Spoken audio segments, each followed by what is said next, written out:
আসসালামু আলাইকুম। আশা করছি সবাই অনেক ভালো আছেন আপাতত। কারণ দেশের যে পরিস্থিতি সবাই আসলে বেশি একটা ভালো নেই। তারপরেও বলছি আশা করছি যে সবাই এখন ভালো আছেন। তো নতুন একটা রেসিপি নিয়ে চলে এসেছি। আজকে বেগুন দিয়ে অনেক মজার একটা রেসিপি আপনাদের সঙ্গে তৈরি করে দেখাবো। তো আমার বেগুনগুলা লম্বাটে টাইপের ছিল, এই জন্য আমি এগুলাকে মাঝখান দিয়ে ছোট করে ভাগ করে নিয়েছি। আর মাঝখান দিয়ে এভাবে আমি ফালি করে নিয়েছি যেন ঝাল মশলা ভালোভাবে এটার ভিতরে পর্যন্ত ঢুকে যেতে পারে। তো এখানে আমি হলুদ, লবণ এবং শুকনা মরিচের গুঁড়া নিয়েছি। এটা দিয়ে ভালোভাবে মিক্সড করে এগুলোকে মাখিয়ে নিচ্ছি। এই রেসিপি কিন্তু অনেক বেশি মজার, খেতে অবশ্যই বাসায় ট্রাই করে দেখবেন। বেগুন তো সবারই পছন্দ কম বেশি, আবার অনেকে আছেন অ্যালার্জির কারণে বেগুন খেতে পছন্দ করেন না। তো এইভাবে অন্তত একবার হলেও বাসায় ট্রাই করে দেখবেন, রেসিপিটা কিন্তু অনেক বেশি মজার হয়ে থাকে। তো এইভাবে হাতের সাহায্যে আঙুল দিয়ে দিয়ে ভেতর পর্যন্ত কিন্তু এই মশলাগুলোকে দিয়ে দিতে হবে যেন সবগুলোতে ভালোভাবে দেওয়া হয়। আর যারা যারা এখনও আমার চ্যানেলটাকে সাবস্ক্রাইব করেনি, প্লিজ আমার চ্যানেলটাকে সাবস্ক্রাইব করে আমার পাশে থাকবেন। যারা অলরেডি আমার চ্যানেলটাকে সাবস্ক্রাইব করেছেন তাদেরকে অসংখ্য ধন্যবাদ। আর অবশ্যই চেষ্টা করবেন ভিডিওতে একটা করে লাইক দেওয়ার জন্য। আপনাদের একটা লাইক আমার ভিডিওটাকে অনেকের কাছে পৌঁছাতে সাহায্য করবে। আর পুরো রেসিপি দেখার চেষ্টা করবেন, তাহলেই কিন্তু সুন্দরভাবে রেসিপিটা শিখে নিতে পারবেন।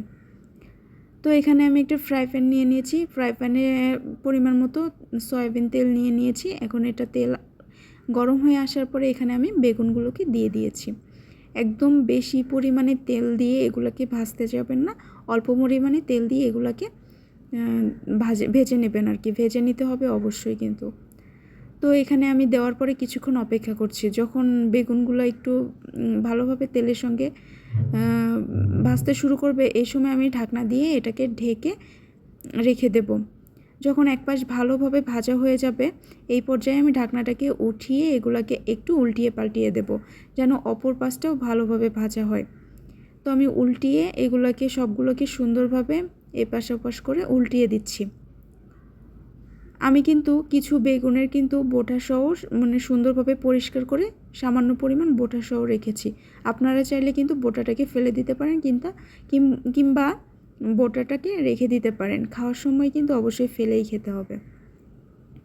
তো আবার আমি ঢাকনা দিয়ে ঢেকে এগুলোকে সুন্দরভাবে দেখুন চারপাশটাকে ভালোভাবে ভেজে নিয়েছি। এগুলো কিন্তু অনেকটা পরিমাণে সেদ্ধ হয়ে গিয়েছে। তো রান্নার পরে পুরোপুরি সেদ্ধ হয়ে যাবে। তো এগুলোকে আমি আরও একটু কিছুক্ষণের জন্য ভালোভাবে ভেজে নেব। এগুলো কিন্তু ভাজতে ভাজতেই মোটামুটি 80% কুক হয়ে যাবে, আর 20% আমরা রান্নার মাধ্যমে এটাকে কুক করে নেব। তো বেগুনগুলোকে আমি এখন উঠিয়ে নিচ্ছি। এখন এই ফ্রাই প্যানেই আমি আরও কিছুটা তেল দিয়ে দেব। দেওয়ার পরে তেলটা গরম হয়ে আসার পরে এখানে আমি চপ করে রাখা পেঁয়াজগুলোকে দিয়ে দেব। একটু মোটা মোটা করে চপ করে নিয়েছি, আপনারা চাইলে মিহি চপও করে নিতে পারেন। তো আমি এখানে একটা বড় সাইজের পেঁয়াজ কুচি নিয়েছি। এখানে বেশি পেঁয়াজ কুচি দেওয়ার কিন্তু কোনো প্রয়োজন নেই, অল্প পেঁয়াজেই কিন্তু এই রান্নাটা সুন্দরভাবে করা যায়। একদম অল্প উপকরণে অনেক মজাদার একটা রান্না কিন্তু আপনারা তৈরি করে নিতে পারেন। আর এই রান্নাটা কিন্তু পোলাও, তারপর ভাত, রুটি, পরোটা এগুলোর সঙ্গেও কিন্তু সুন্দরভাবে খাওয়া যায়। আপনারা চাইলে বাসায় এটা ট্রাই করে দেখতে পারেন। মেহমানরাও কিন্তু অনেক বেশি পছন্দ করবে। তো এখন আমার পেঁয়াজটা কিছুক্ষণ ভাজা হয়ে গেলে এখানে আমি গোটা জিরা দিয়ে দিয়েছি। তারপরে এখানে আমি 3টা সাদা এলাচ অ্যাড করেছি আর দিয়ে দেব। কিছুক্ষণ ভেজে নেওয়ার পরে এখানে আমি একটা তেজপাতাকে টুকরো করে কেটে আমি এখানে অ্যাড করে দেব। আর কোনো মশলা কিন্তু এখানে আমি গরম মশলা আর কি অ্যাড করব না। তো এগুলোকে এখন আমি ভালোভাবে ভেজে নিচ্ছি। কিছুক্ষণের জন্য একটু এগুলোকে আমি লাল লাল করে ভেজে নেব। তো আমার ভাজা প্রায় অনেকটাই হয়ে এসেছে। এখন এই পর্যায়ে আমি আদা রসুন পেস্ট এখানে দিয়ে দেব। আদা রসুন পেস্ট আমি 2টা একসঙ্গে ব্লেন্ড করা ছিল, এখানে আমি 1.5 টেবিল চামচের মতো আর কি দিয়েছি। এটাকে এখন তেলের সঙ্গে ভালোভাবে ভেজে নেব। এই মশলাটাকে কিন্তু তেলের সঙ্গে ভালোভাবে ভেজে নেবেন যেন এই কাঁচা কোনো গন্ধ যেন এটার মধ্যে না থাকে। তো ভালো করে এগুলোকে এখন আমি ভেজে নিচ্ছি। ভাজা হয়ে গেলে এখানে আমি লবণ, তারপরে শুকনো মরিচের গুঁড়া, তারপরে এখানে আমি হলুদ গুঁড়ো অ্যাড করে দেব। তুমি পরিমাণ মতো এখানে হলুদ গুঁড়ো দিয়ে দেব। আর অবশ্যই কিন্তু লবণটাকে বুঝে শুনে দিতে হবে, কারণ ভাজার সময় আমরা কিন্তু লবণ দিয়েই ভেজেছিলাম, সেই অনুযায়ী এখানে কিন্তু লবণটাকে অ্যাড করতে হবে। তো মশলাগুলোকে আমি একটু ভেজে নিয়েছি। তারপরে যে আমি যেই বাটির মধ্যে বেগুনগুলোকে মশলা দিয়ে মেখে আর কি ভেজেছিলাম, ওই বাটির মধ্যে অনেকগুলো মশলা লেগেছিল, সেখানে এই পানি দিয়ে আমি এই বাটিটাকে ধুয়ে এখানে পানিগুলোকে অ্যাড করে দিয়েছি। তো এখন এটাকে ভালোভাবে কিছুক্ষণের জন্য ভুনা করে নেব। তো এই পর্যায়ে আমার ভুনা শেষ। এখন এখানে আমি 1 টেবিল চামচের মতো টমেটো সস দিয়ে দেব। আপনারা চাইলে এখানে কাঁচা টমেটো দিতে পারেন, তো আমার কাছে কোনো কাঁচা টমেটো ছিল না, এজন্য এখানে আমি টমেটো সস অ্যাড করেছি।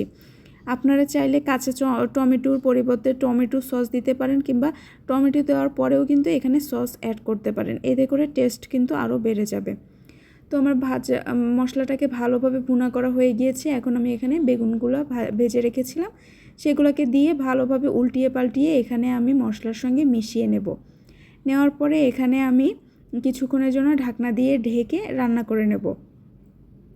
তো এখন ঢাকনাটাকে আমি দিয়ে দিয়েছি, এখন ঢাকনাটাকে উঠিয়ে নিচ্ছি। নেওয়ার পরে এই যে অনেকটাই কিন্তু এখানে তেল উপরে উঠে এসেছে। এই পর্যায়ে এখানে আমি সামান্য পরিমাণে পানি অ্যাড করে দেব, যেন বেগুনগুলোর ভেতরে মশলাগুলো ভালোভাবে যায় এবং ঝাল লবণ একদম ব্যালেন্স হয়। এজন্য আমি সামান্য পরিমাণ পানি অ্যাড করে এগুলোকে এখন একত্রে করে একটু ঝাঁকিয়ে নিচ্ছি। তারপর আবারও আমি এটাকে ঢাকনা দিয়ে ঢেকে আরও কিছুক্ষণ রান্না করে নেব। তো আমি ঢাকনা দিয়ে এখন ঢেকে দিচ্ছি। ঢাকনা দিয়ে ঢাকার পরে আরও কিছুক্ষণ আমি এখানে রান্না করে নিচ্ছি। তো রান্নাটা করার মাঝে মধ্যে কিন্তু এটাকে ঢাকনা উঠিয়ে নাড়াচাড়া করে নিতে হবে, নাহলে কিন্তু পুড়ে যেতে পারে। তো এই পর্যায়ে আমি এখন ঢাকনাটাকে উঠিয়ে দেখব ভেতরের কী অবস্থা। ঢাকনাটাকে উঠানোর পরে এগুলাকে এখন আমি আবার একটু ভালোভাবে নাড়াচাড়া করে দেব। আর নাড়াচাড়া করে নেওয়ার পরে এখানে আরও একটা জিনিস আমাদেরকে অ্যাড করতে হবে, সেটা হচ্ছে টক আচার। আপনারা টক যে কোনো আচার এখানে অ্যাড করে দিতে পারেন। আপনারা চাইলে জলপাইয়ের আচার, আমের আচার, যে কোনো টক জাতীয় আচার কিন্তু এখানে অ্যাড করতে পারেন। তো আমি এখানে টক আমের আচারটাকে অ্যাড করে দিয়েছি। আপনারা কিন্তু যে কোনো আচার এখানে অ্যাড করতে পারেন। তো এখানে আমি আচারগুলোকে দিয়ে ভালোভাবে এখন মিক্সড করে নিচ্ছি। একদম বেশি দিতে যাবেন না, অল্প পরিমাণে আচার এখানে অ্যাড করবেন। তো এটাকে দিয়ে ভালোভাবে নাড়াচাড়া করে আমি কিন্তু রান্নাটা কমপ্লিট করে নিয়েছি। দেখুন গ্রেভিটা কিন্তু এরকম থাকবে, এর বেশি কিন্তু গ্রেভি রাখা যাবে না কিংবা কমানো যাবে না। দেখতেই কিন্তু অনেক বেশি লোভনীয় লাগছে। আশা করছি আপনাদের ভালো লাগবে।